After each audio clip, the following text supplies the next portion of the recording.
Welcome to another episode of the Wednesday Conversation. I'm Dusty White. I'm here with Pastor Bob Thune, Pastor Aaron Maddox of Coram Church, and Pastor Chris Hellman of First City Church.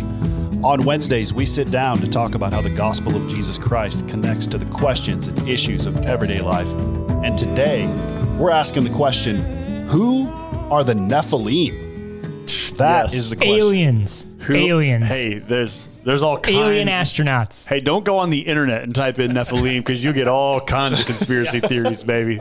This could be one of the most amazing conspiracy theory generators in the world. But hey, Genesis chapter 6, verse 1, when man began to multiply on the face of the land, and daughters were born to them, the sons of God saw that the daughters of man were attractive, and they took as their wives any they chose. Then the Lord said, my spirit shall not abide in man forever, for he is flesh. His days shall be 120 years.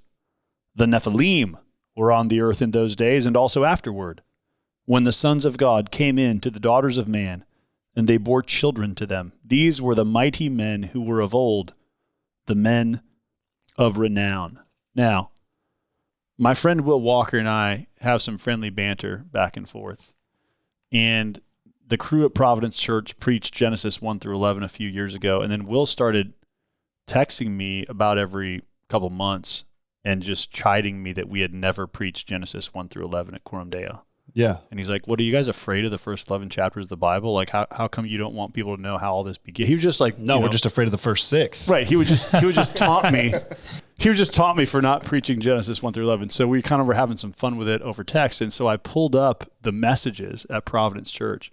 And I realized when they got to Genesis 6, they just started in verse 5. Oh, classic. And so I started pushing back and saying, Walker, you literally preached Genesis 1 through 11 and just skipped the passage that's the most problematic and that raises the most questions. You can't do that. I guarantee you if you went on every church's website, Genesis 6 starts with Noah. Yeah. I mean, yeah. If you've ever heard of sauce. Noah, that's Genesis 6. That's what it's about. Yeah, I'm just saying, if you're sauce. going to preach the whole counsel of God, you got to do something with Genesis 6, 1 through 4. So it's talking about the Nephilim being in the earth in those days. I don't know what that's talking about, but here's what's interesting. Aaron and Chris are going to answer the question for us. But I just want to read, this also comes up in the book of Numbers in chapter 13. When you're probably familiar with this story, when Joshua sends the spies to go scout out the land, right? And you remember 10 of them come back and say, there's no way we can do this. You know, it's going to be hard. And then there's a couple of them that have faith and they say, the Lord's going to give this land to us. He promised that he would. But at the very end of Numbers 13, so they brought to the people of Israel a bad report of the land they had spied out, saying, the land through which we have gone to spy it out is a land that devours its inhabitants.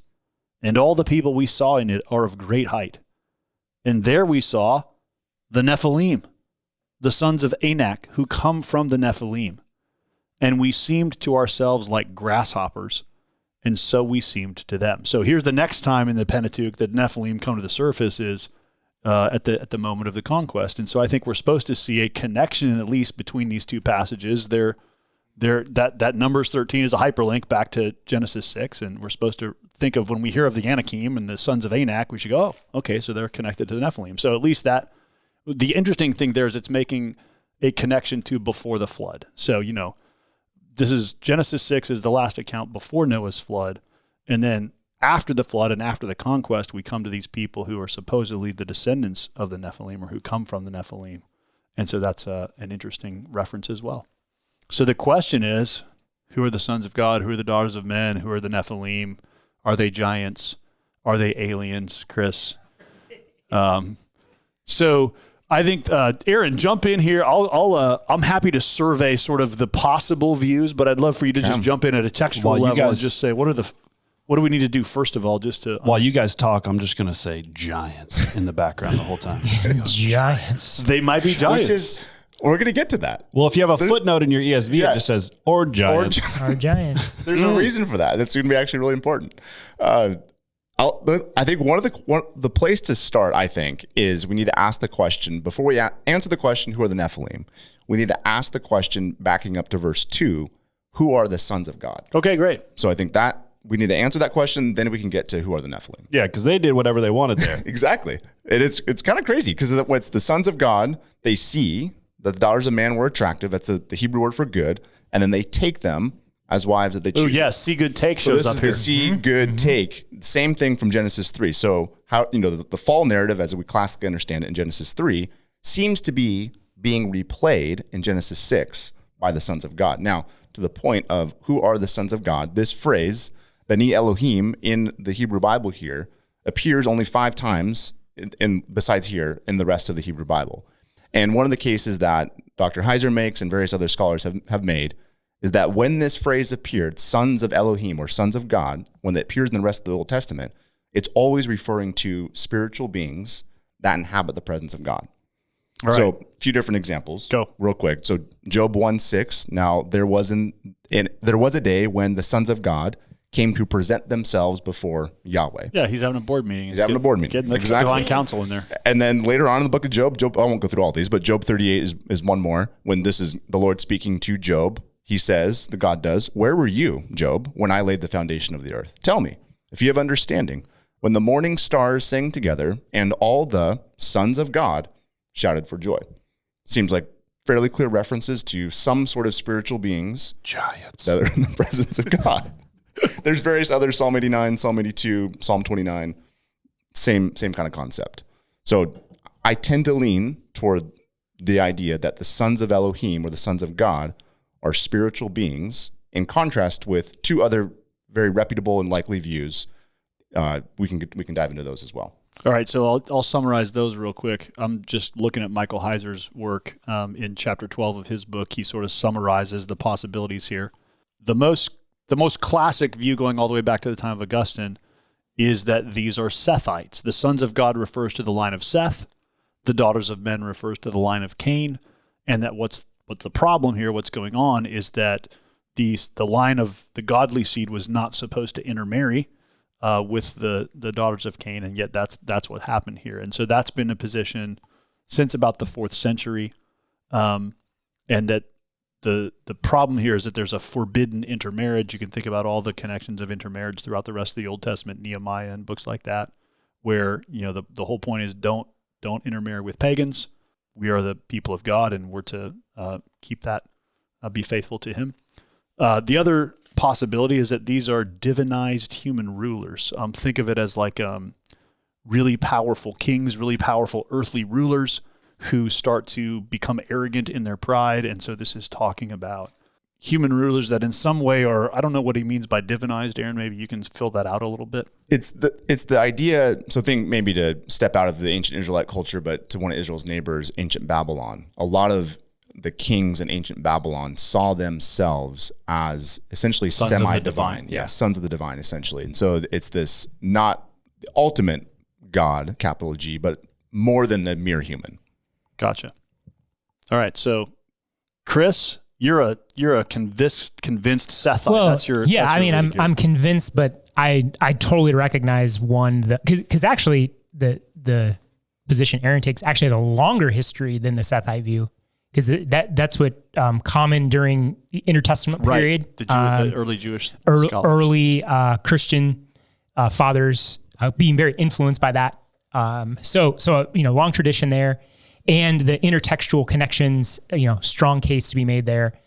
I think the 2 things that have kind of landed me in the Sethite camp is one, and I know this is a little bit dangerous to do because I don't want to buck good biblical principles of going intertextual. But if you look just directly textual, if you kind of remove the references to Psalm and Job and just kind of go, hey, the context of what's going on in the first 6 chapters of Genesis leading to the Noah story, coming out of the genealogies in 4 and 5, all of that it just contextually, that this is grounded in kind of a human dynamic. I think in kind of leading up into God's judgment of the world for human sin, I think it makes more sense contextually if you're looking at direct context. But the thing, and this is, I may actually be able to slide into your view, Aaron, if you can help me with this. This is the biggest part for me, is just the metaphysical argument of this. What happens here? Because it, even the, who are the Nephilim kind of coming out of, for the Sethite view? that they're, if you kind of read the text, it's not, in the Hebrew, it's not necessarily directly saying, it's implied that the Nephilim are the offspring of the sons of God and the daughters of men. But it isn't directly stated there. They're just kind of, they existed at the same time. Sure. But having said that, I'm totally down with giants, man. I'm totally, I am totally down with this idea that they're giants. I have no problem, even with, in my view, that there were this, giants, these, mighty warriors, like where they came from. Good question. But I think that's the thing that I've wrestled with the most in that is I see the textual arguments. It makes a lot of sense textually. And okay, I can almost get there. But the metaphysical side, and then even, how Jesus refers to, angelic beings, do they procreate? Where did this ability to procreate come from? Where Jesus seems to make a contrast between, heavenly beings, like the angels in heaven don't procreate, that kind of thing. And then maybe I just don't want to live in a world where fallen angels can reproduce with humans. Yeah, that seems a little, crazy. So though I think, all right, hang on. Some of those things are kind of that kind of metaphysical argument is in some ways probably the biggest hurdle for me. All right, so let me take us back to the title of the podcast, the question Dusty started us with. Who are the Nephilim? Who are the Nephilim? Genesis 6:4 indicates or implies the Nephilim are the offspring of what happened when the sons of God took wives from the daughters of men. Mm-hmm. Okay. The two interesting things here that you just mentioned that I want to fill out a little bit for listeners. So you mentioned in the last podcast, Aaron, that text in Isaiah that just takes the word seraphim and just pulls it over. That's the same thing that's happening here. The Nephilim is just a Hebrew word that's literally just being transliterated into English. Yep. And so the reason you don't know what it is because you're like, it's just a Hebrew word that got stuck in your English text. And capitalized. In the Septuagint, the Greek translation of the Old Testament, this is translated gigas, giants. That's why the ESV has that footnote, because in the Greek text, when the Greek translators were asking, how do we translate Nephilim into the Greek language, they used the Greek word for giants. It certainly seems from the narrative in Numbers 13, why are they scared?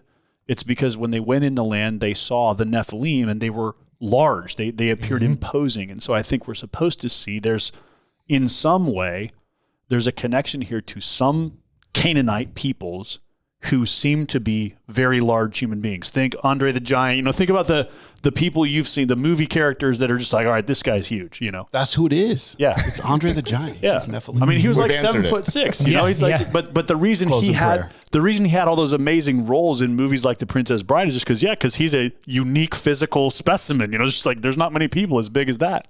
So there's this connection to the idea of giants. Or the idea of large mighty warriors, large human figures. Mm-hmm.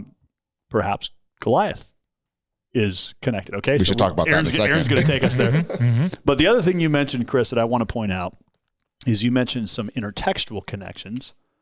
And part of the reason that the Second Temple Jewish understanding was that these were some kind of divine beings is because of the books of Peter and Jude.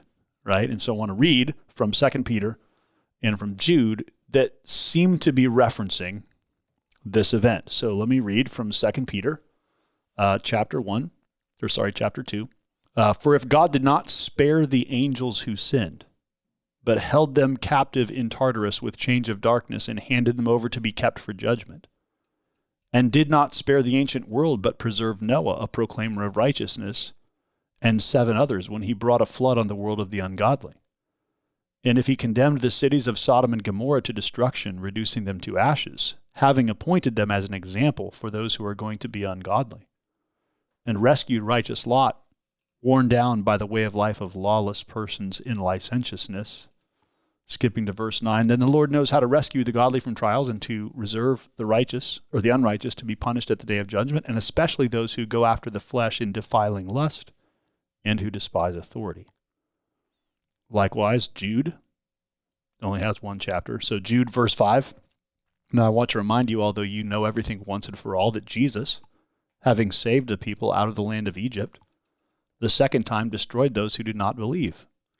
And the angels who did not keep to their own domain, but deserted their proper dwelling place, he has kept in eternal bonds under deep gloom for the judgment of the great day. So these two writers seem to be referencing back to something that involved angels intermixing with humans in ways that were defiled. And these are based on a Jewish text called First Enoch, or the Book of Enoch, which is an intertestamental apocryphal Jewish writing that obviously Peter and Jude are both familiar with, and that sort of perhaps has sort of built out some, I don't know, mythology around this. These Jewish texts are interesting, the ones that are not scriptural, because they seem to reference these accounts, but then there's also ways that they're sort of mythical in some of what they say. But it's clear that both Peter and Jude, as inspired authors of Scripture, seem to believe there are angels who sinned.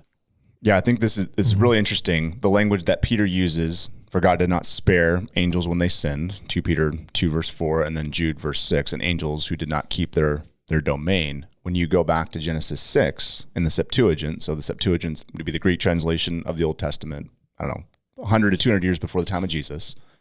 Genesis 6 verse 2 in the Septuagint says, the angels of God, having seen the daughters of men, that they were beautiful, took for themselves. So the Septuagint's using the same language as Peter and Jude. So I think that just to kind of uphold your connection there, Peter and Jude, I think, are referring to Genesis 6. Why does Chris not agree with you? Well, I mean, to your point, we should talk about that metaphysical question. Yeah, I mean, help me with this, because I haven't read anything satisfactory. So hang on, I'm trying to keep our listeners with us. So when we talk about the metaphysical, we're talking about how does an angel have sex with a human being? Let's just state it like it is, right? We're talking about we're talking about some Yeah.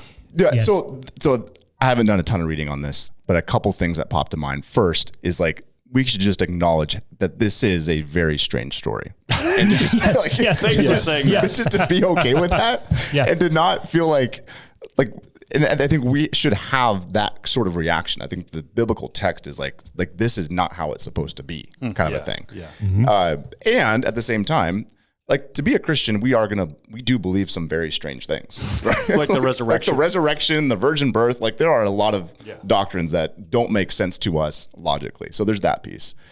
There is an element, some people do believe, and I'm not saying I agree to this, but as a potential option, that intermixing of angelic spiritual beings with these women, some people think that this is actually more, not necessarily like sexual in nature as much as it is like worship and divinization and handing oneself over to these spiritual beings as far as like their worship goes, so that their offspring are essentially practicing this, like, I don't know, demonic type of worship as their generations continue. Almost like a demon possession. Exactly. So that's one way to think about it. So that is an option. I don't know if I'm going to, put my cards in that camp. Just putting that out there. I mean, there is the other option is kind of how the text seems to read. If we are to take these as spiritual beings, is that there's some just weird, messed up way that this is happening. And the biblical authors, as the story progresses, are going to say the offspring of these spiritual beings and human women are not to be dealt with. I mean, they are to be dealt with in the sense like we need to get rid of them because they're corrupting God's people. They're leading to idolatry. They're leading to all sorts of problems later on in the Old Testament. So I hear you there. Like that is, it's messy. Yeah. Yeah. And again, I think there's very grounded exegesis to make the case versus kind of the conspiratorial, versions Aliens. Of this. Yeah. Yeah. So, I can respect that exegesis. Like there's a lot of argumentation to be made there. So would you see, because I've also heard this as part of that viewpoint, that the flood was intended to wipe out the offspring of sons of God, daughters of men. That's part of behind the flood is wiping out these giants. Part of it. I think where I push back on that view is there's some that want to make the flood all about wiping out whatever these offspring are, and it minimizes like just regular human sin. Mm. And I want to kind of have my cake and eat it too. Like it's a both and. Yeah. Like human sin, like humans are responsible for their sin, and there's I kind of take the position there's like some spiritual evil happening here. And that's why this whole thing is a mess, and God's going to essentially hit reset on the whole thing. Mm-hmm. Let me bring in a couple threads.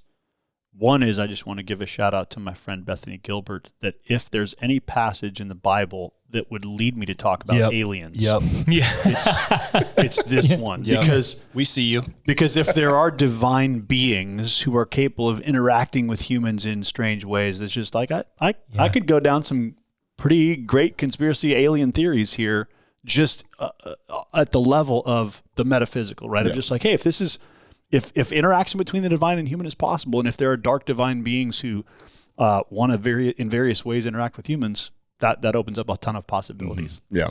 The second, that's just an aside, because Bethany has wanted us to talk about aliens for like 3 years. So here we go. This is that's as strange as Bob gets right there. That's as strange as I get. But the other thing is, I want us to remember that, the Pentateuch is written, at least in its substantial authorship, by Moses and on the plains of Moab as the people are getting ready to enter the promised land. So Numbers 13 and Genesis 6 are written at the same time. Yeah. Yeah. Yep. They're talking about different periods. But I think if we're taking an author's perspective, right? If we're original author, what is he concerned with? I think primarily what he's concerned with is the people are about to go into the land, and if he knows there are these people, these descendants in the land, the sons of Anak, he knows they're going to encounter these people and they're going to be intimidated by them. And so part of what's happening here, at least, is he's trying to tell the backstory of where did these people come from and what is God's view of them? Yes. How ought we to understand God's judgment of these giants or these sons of Anak? And so at some sense, regardless of how we sort out who the sons of God are and who the daughters of men are, part of what we're supposed to see here is the Nephilim should not scare you, Israel. You should go in there and understand they've already been judged by God back in Genesis 6. Yep. And if the flood was intended to be part of God's judgment on them, you're to carry that forward as you enter the land. Yeah. Well, I think to your point, Genesis 6, verse 4, there's that line, the Nephilim were on the earth in those days and also afterward. What's the afterward? It's got to be Numbers 13. It's the only other time the word appears. Right. Yeah. And so it's clearly, as Moses is collecting and writing Genesis 6, what we call Genesis 6, he has an eye toward Numbers 13 and getting God's people to enter into the promised land. Right. Which is why you would say the flood didn't wipe them out. To go back to a previous podcast. Yeah. Maybe the flood was regional. I don't know. So how do you get to Goliath? What's your just for fun? Yeah. Talk to us. So we do a little bit of a journey of like Numbers 13 and trace a few passages here. So to what we were saying a moment ago, the footnote in your ESV has the footnote to giants. Which gets us, which is coming from the Septuagint translation of the Hebrew Bible. So a couple things here. The word Nephilim potentially comes from the Hebrew verb to fall. So this might be speaking of these spiritual beings that have fallen in a sense. So back to a previous podcast of like God's divine counsel, these spiritual beings could be these fallen angels, we might say. Heiser thinks it might be that, but he more so thinks this word Nephilim comes from an Aramaic word.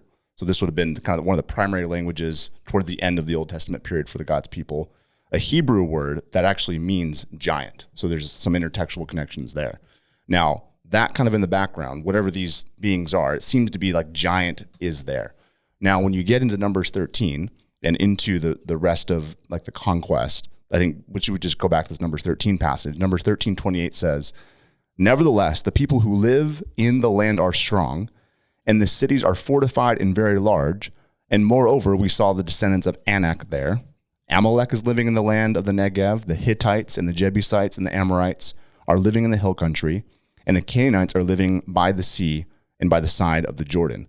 Notice in verse 28 of Numbers 13, their cities are fortified and very large, and again, they saw the descendants of Anak there. And then it goes into verse 29, all these people groups, the Amalekites, the Hittites, the Jebusites, the Amorites, the Canaanites, you could potentially read all those people groups as being part of the descendants of Anak. Okay? So that's the first connection. The people groups in the promised land potentially could be connected to the descendants of Anak, which are connected to the Nephilim.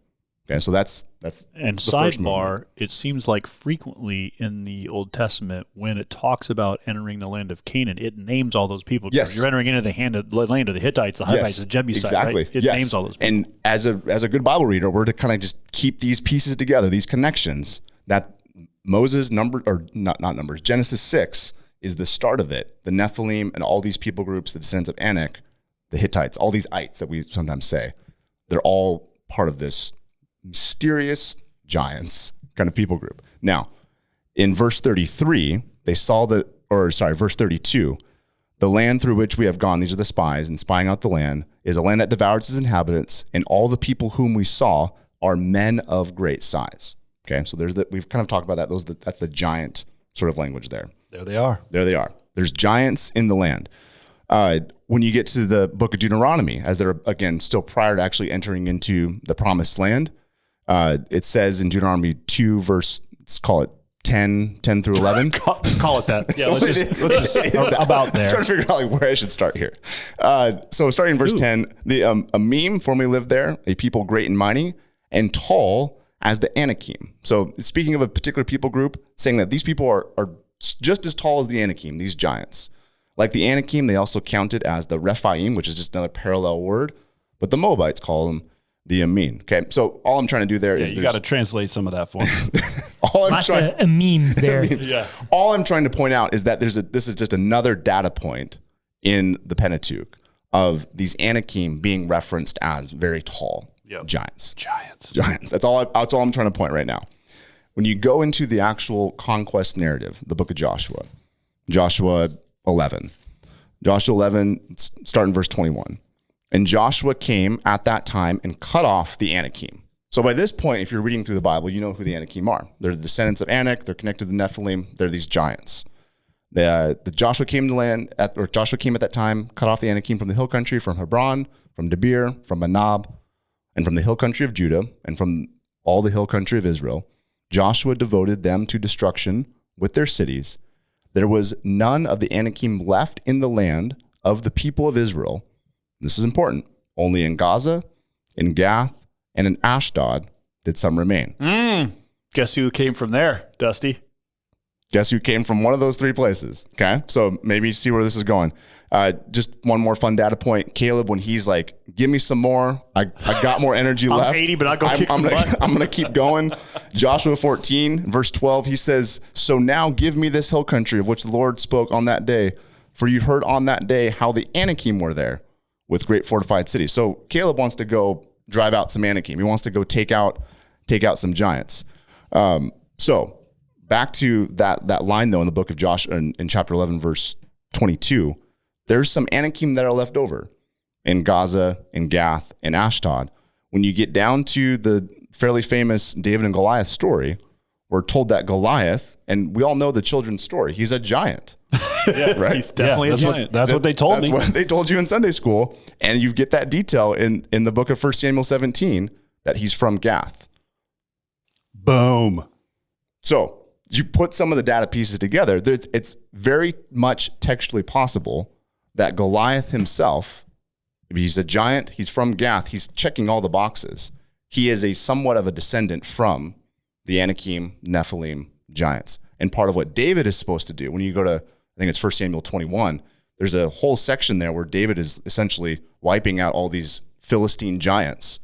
And what David is doing, he's continuing the conquest. He's continuing the book of Joshua. Yeah. Did you mean 1 Samuel? 1 Samuel. Did I say 1 Samuel? Yeah, you sure did. I'm proud of you. Good job. Way to be an American. Way to be an American. That's an amazing flowchart.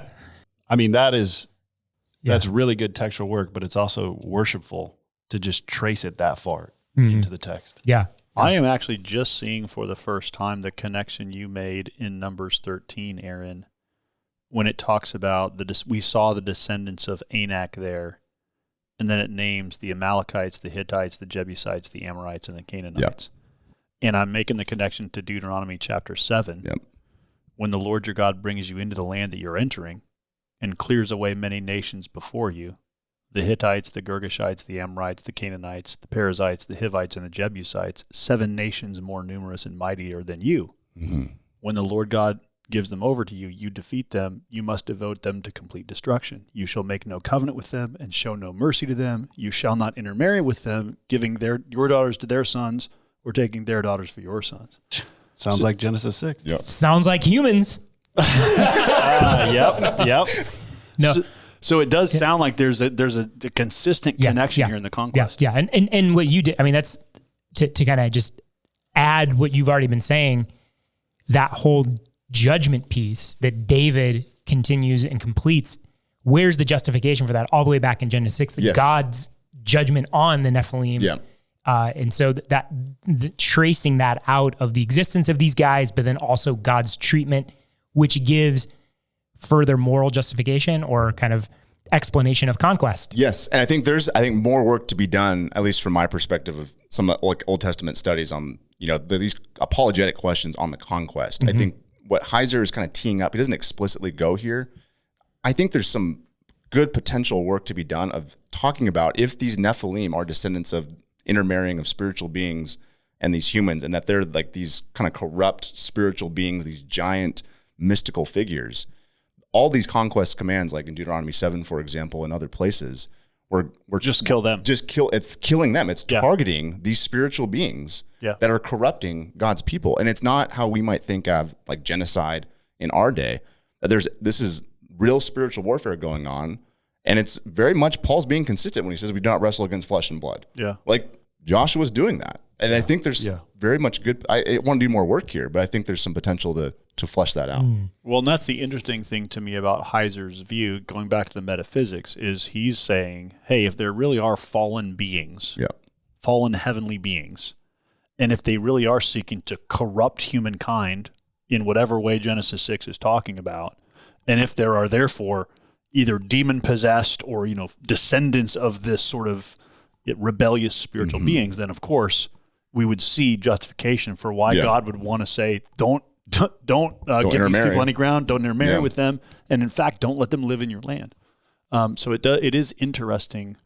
There's something there that feels more just to me than just, hey, these are pagan. They don't worship the same God as you. So that's there is something. That's there's something there thicker there in terms of what we're. So, do such beings still exist, or did we get them all? Well, a whole rabbit hole that I'm sure we don't have time for. But guys like Heiser and there's others doing work here, and that they're kind of basing it off of some of the intertestamental literature, are going to say to pay me back up, the question of like, where do demons come from? Where do these spiritual beings that don't have physical bodies come from in the Gospels? Taking some of the work here in the Old Testament, some intertextual or intertestamental work. Some people think, again, we can debate this and talk about it, that demons are the offspring, or the spirits that remain from these giant figures being killed off in the Old Testament, and that there's a connection to the Rephaim. If we had more time to do some textual work on the Rephaim, the Rephaim in the Old Testament are connected to spirits of these deceased figures that have come before. That's a whole other. So we're not sure. Okay. That's him saying, I don't know, Chris. That's an interesting way to say, I don't know. Possibilities. Yeah. Well, let me just. I'm a little bit tongue in cheek here, but I'm also asking a little seriously too. Are there such beings that still exist, in the sense of like, if I see a really tall guy walking down the street, am I like, hey, Nephilim? Like, what's going on here?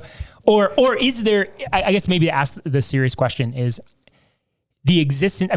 Paul talks about we don't wrestle flesh and blood, that it really is a spiritual battle. So is there a sense at the physical level, while the spiritual side of this battle continues, but at the physical level, these beings have died off, been killed off. And so now it has shifted to a spiritual type battle. I think that's what Paul, when we're putting all the data pieces, if you will, together, that's exactly, I think, what Paul is saying at the end of the book of Ephesians.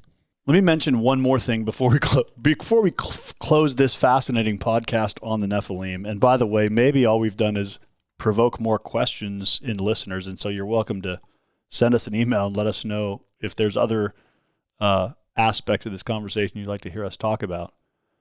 But Michael Heiser points out that Genesis 6, 1-4 is a polemic, meaning it's a literary and theological effort to undermine the credibility of the Mesopotamian worldview. So keep in mind, Moses is writing into a context. These people are surrounded by ancient Near Eastern cultures that all have their own myths of where did the world come from and how did we get to where we are. And part of what Moses is doing in telling the story in Genesis is undercutting those myths. One of the interesting things that Heiser points out is that in Mesopotamian culture, there were the Apkalus, who are supposed to be these sort of like semi-divine figures that are like preserve wisdom from before the flood.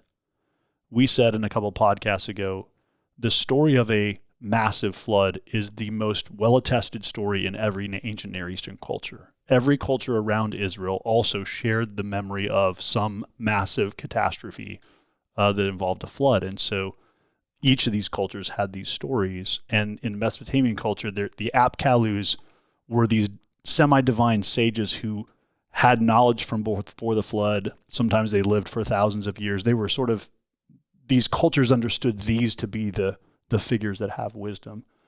And so whereas you see in these cultures surrounding Israel this sense that there's these semi-divine beings that if we could just get to them, they would teach us wisdom. You see Moses doing the opposite of like, anything semi-divine is not good. It's probably demonic. It's probably opposed to the one true God, and you should absolutely not seek wisdom there. You should actually seek wisdom in the Torah. So it's interesting also to remember, even as we explore like who are the Nephilim, to also remember that also this story is doing work apologetically for the Israelites to remind them, hey, don't believe the stories that are being told in the cultures around you. There's one God who's made the world, and there's one way he's made us to live. And so part of these warnings in Genesis 6:1-4, part of this story is to remind them, don't be trying to have any communion with the divine outside of worship of Yahweh, because that usually doesn't go well. Well, as we read the Bible, our imaginations are provoked, and there's a lot of mystery that we can't fully get our heads around. But one of the things we can do is take heart with Ephesians chapter 6. Finally, be strong in the Lord and in the strength of his might. Put on the whole armor of God, that you may be able to stand against the schemes of the devil. For we do not wrestle against flesh and blood, but against the rulers, against the authorities, against the cosmic powers over this present darkness, against the spiritual forces of evil in the heavenly places. Therefore, take up the whole armor of God, that you may be able to withstand in the evil day, and having done all, to stand firm.